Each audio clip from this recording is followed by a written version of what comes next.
Hello everyone, welcome to our channel. তো তোমরা সবাই কেমন আছো? আশা করি সবাই খুব ভালো আছো। তো তোমাদের যে এসএসসি জিডির যে এক্সাম, কনস্টেবলের যে এক্সাম চলছিল বা চলছে, তোমরা যারা যারা এক্সাম দিয়েছো তারা তারা দেখে নাও। জিকে কোশ্চেন নিয়ে আমরা এখন আলোচনা করব।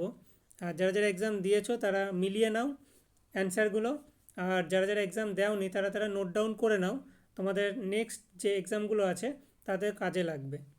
তো চলো আজকে ফার্স্ট কোশ্চেন দেখে নাও। আমি ওয়ান লাইনার এমসিকিউ করে নিয়ে এসেছি। তোমাদের নেক্সট ক্লাসে ডিটেলস আলোচনা করে নেব।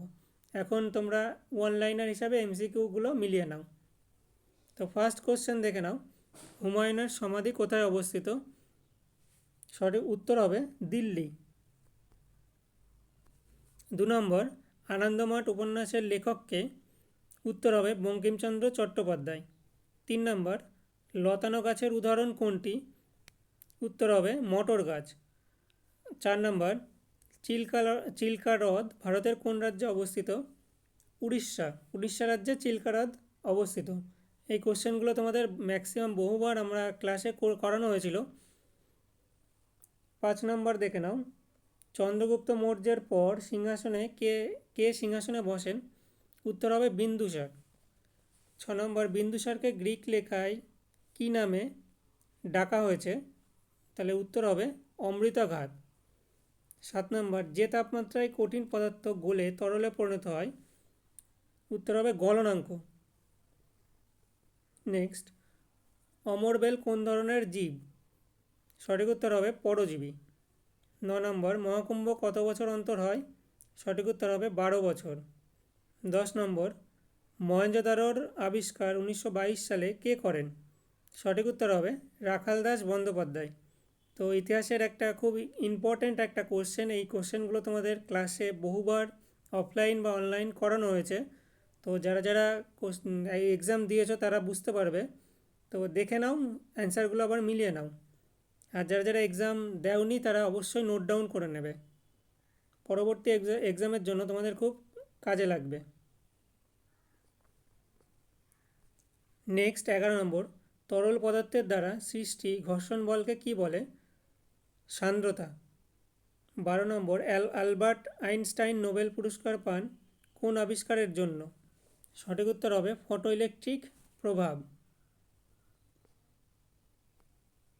লেডি স্টেলারের উপন্যাস লেখককে? প্রিয়া হ্যাজেলা।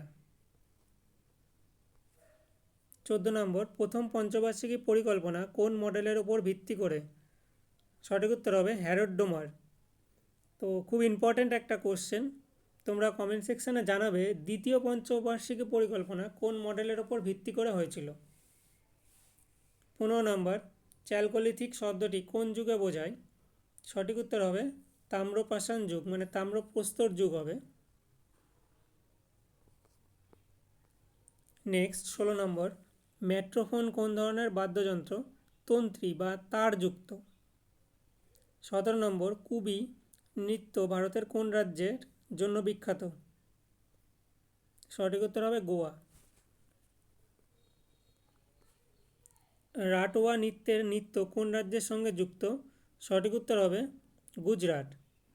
19 নম্বর, মঞ্জিরা বা ঝাঞ্ঝো কোন শ্রেণীর বাদ্যযন্ত্র? ঘন। নেক্সট 20 নম্বর, পৃথিবীর ভূত্বকে সবচেয়ে বেশি পাওয়া যায় কোন মৌল? অক্সিজেন। নেক্সট, চরকুলা নৃত্যে মহিলা নর্তকী মাথায় কী রেখে নাচেন? জ্বলন্ত প্রদীপের স্তম্ভ।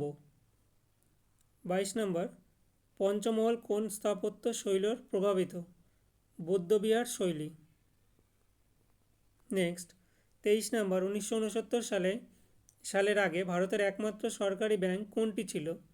সঠিক উত্তর হবে এসবিআই। এটা জাতীয়করণ করা হয় কত সালে? 1955 সালে। তোমরা পরের ডিটেলস ক্লাস আমি আলোচনা করব পরপর প্রত্যেকটা কোশ্চেন ডিটেলস। এখন র্যান্ডম অ্যান্সারগুলো মিলিয়ে নাও। বায়ুমণ্ডলের নিম্নতম স্তর খোপা মণ্ডলের গড় উচ্চতা প্রায় 13 কিলোমিটার। 25 নম্বর, ওজোন স্তর কোন স্তরে থাকে? সঠিক উত্তর হবে স্ট্র্যাটোস্ফিয়ার। 26 নম্বর, সারফাসি আইন 2002 কোন ক্ষেত্রের সাথে যুক্ত? ব্যাংকিং ও ঋণ। নম্বর 2024 ও 25 সালের প্রথমার্ধে সর্বাধিক এফডিআই কোন রাজ্যে? তো এটা একটা কারেন্ট অ্যাফেয়ার্স থেকে দিয়েছে, তো দেখে নাও অ্যান্সারটা মহারাষ্ট্র। নেক্সট, বৃহদেশী সঙ্গীত গ্রন্থের রচয়িতা কে? মতঙ্গী মুনি। কিউ&এ বইটির লেখককে? বিকাশ স্বরূপ। 30 নম্বর, মৌর্য বংশের শেষ শাসক হচ্ছে বৃহদ্রথ। তো এই হচ্ছে তোমাদের, আমার কাছে 30টা কোশ্চেনই আপডেট এসেছে। এর নেক্সট ক্লাসে পরবর্তী যে কোশ্চেনগুলো সব আপডেট আমি করে দেবো, ঠিক আছে? তো দেখে নাও, আর ভিডিওগুলো কেমন লাগছে তোমরা কমেন্ট সেকশানে জানাবে।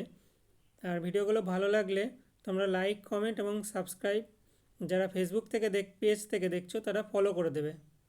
তো সবাই ভালো থেকো। আপকামিং যে এক্সামগুলো আছে, পরবর্তী দিনগুলোতে যে এক্সামগুলো এসএসসি জিডি যাদের আছে তারা ভালোভাবে এক্সাম দাও, এই টপিকগুলো তোমরা ভালো করে পড়ে যাবে।